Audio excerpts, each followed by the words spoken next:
Quais são os 5 caças a jato com maior número de vitórias em combates aéreos? Veja no vídeo de hoje do canal Águias de Aço.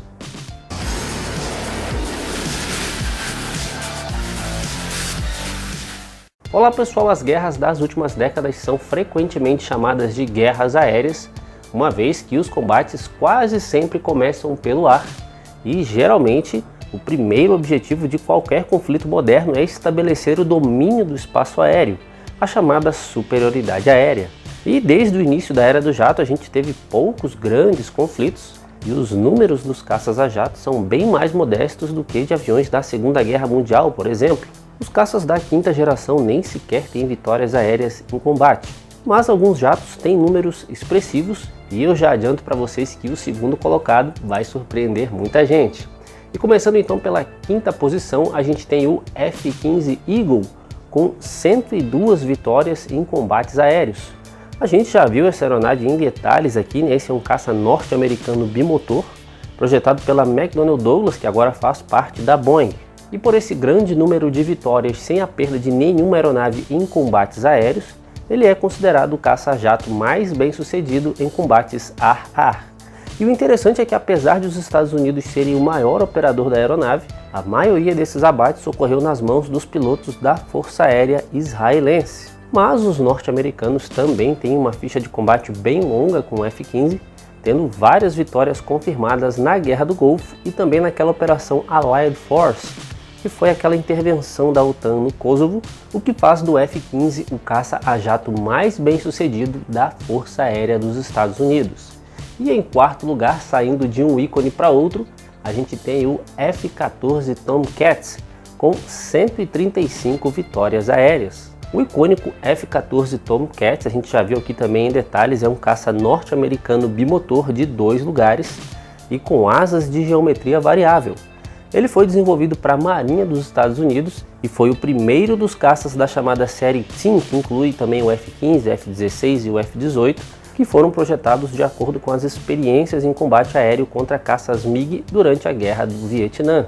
E assim como o F-15, o Tomcat também foi bem sucedido nas mãos de pilotos estrangeiros. E quem realmente deitou e rolou com o F-14 foram os iranianos, que são os únicos clientes de exportação dessa aeronave, apesar da relação nada amigável com os Estados Unidos hoje, mas eles inclusive ainda operam essa aeronave por lá. Na década de 80, os F-14 da Força Aérea da República Islâmica do Irã foram muito utilizados durante a guerra Irã-Iraque, onde lutaram contra aviões de guerra iraquianos, e foi então nesse conflito que eles obtiveram grande parte dessas 134 vitórias, e na verdade alguns dados sugerem que teriam sido até 160 aeronaves iraquianas abatidas pelos F-14 durante essa guerra, com cerca de 4 a 8 derrotas nesse conflito. E a terceira colocação vai para o soviético MiG-21, com cerca de 240 vitórias. O MiG-21 Fishbed é um caça monomotor projetado na extinta União Soviética e esse é de longe o caça supersônico mais produzido da história. São nada mais nada menos que um número impressionante de 11.496 unidades, um valor totalmente fora dos padrões atuais. E só a Força Aérea Indiana adquiriu 1.200 unidades. E com essa produção gigantesca, muitos países operaram e ainda operam esse caça, e ele acabou então participando de muitos conflitos. Aproximadamente 60 países em 4 continentes já voaram ou voam com o MiG-21. E ele ainda serve a muitos países, isso quase 65 anos desde os primeiros voos. E com esse vasto tempo de uso e produção, o MiG-21 foi também o caça-jato que mais se envolveu em conflitos e por isso esse grande número de vitórias. Mas por outro lado também ele é o caça com o maior número de derrotas. São mais de 500, perfazendo um total de mais de 2 derrotas para cada vitória. E lembra que lá no início do vídeo eu falei que o segundo lugar iria surpreender muita gente? Então a segunda colocação vai para o francês Mirage 3 e suas variantes. Esse é um avião monomotor capaz de voar a Mach 2 e que inclusive já equipou a Força Aérea Brasileira por mais de 40 anos. E quanto ao número de vitórias, pode haver uma certa divergência se a gente considerar ou não as variantes. Olha, o Mirage 3 tem 114 vitórias aéreas confirmadas e a Força Aérea de Israel utilizou uma variante dessa aeronave que foi chamada de Nasher, que tem pelo menos 140 vitórias confirmadas. E mesmo sendo uma aeronave com outro nome, vocês podem ver aí nas imagens que são aeronaves muito parecidas, isso porque o Nasher deriva do Mirage 5, que por sua vez deriva do Mirage 3. Então havia essa tendência aí de lançar uma nova variante da aeronave e mudar o nome. E aí é como se o Gripen AB fosse rebatizado quando saiu as versões CD e novamente rebatizado nas versões EF. E o que aconteceu com esses aviões aí, o Mirage 3, o Mirage 5 e o Nasher foi isso. Esses dois últimos são nada mais do que novas versões do Mirage 3. E você pode estar se perguntando, mas eu raramente ouço falar do Mirage 3 em combates aéreos. Afinal, onde ocorreram essas vitórias?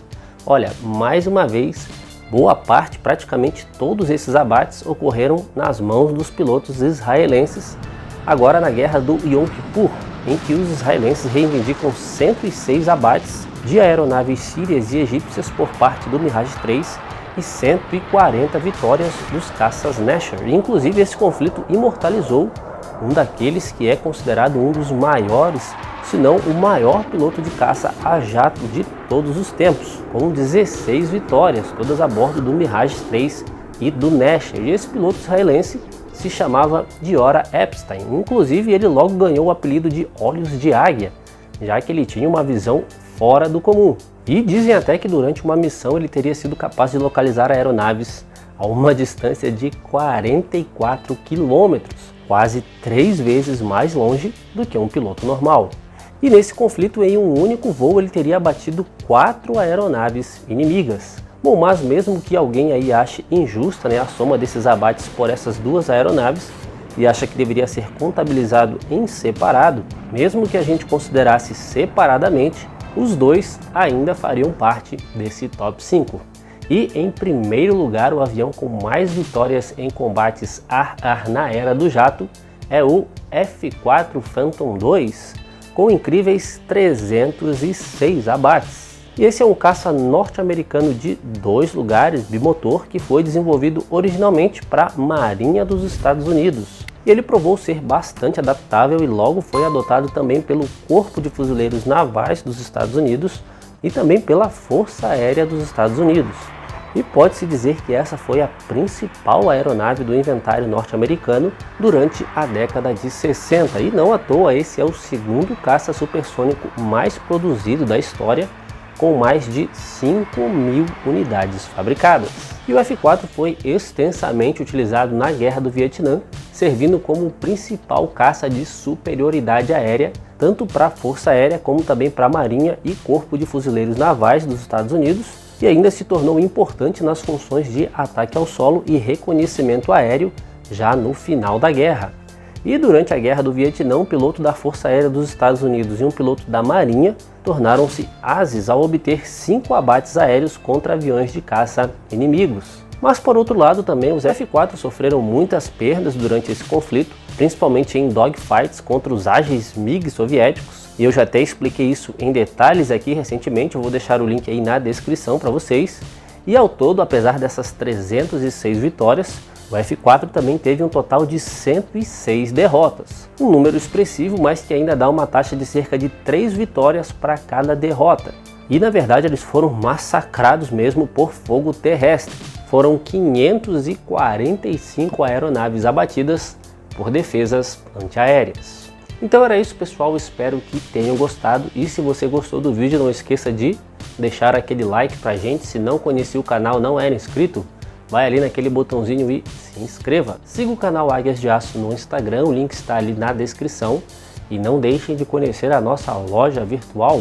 E lá você encontra miniaturas e também camisetas e quadros decorativos.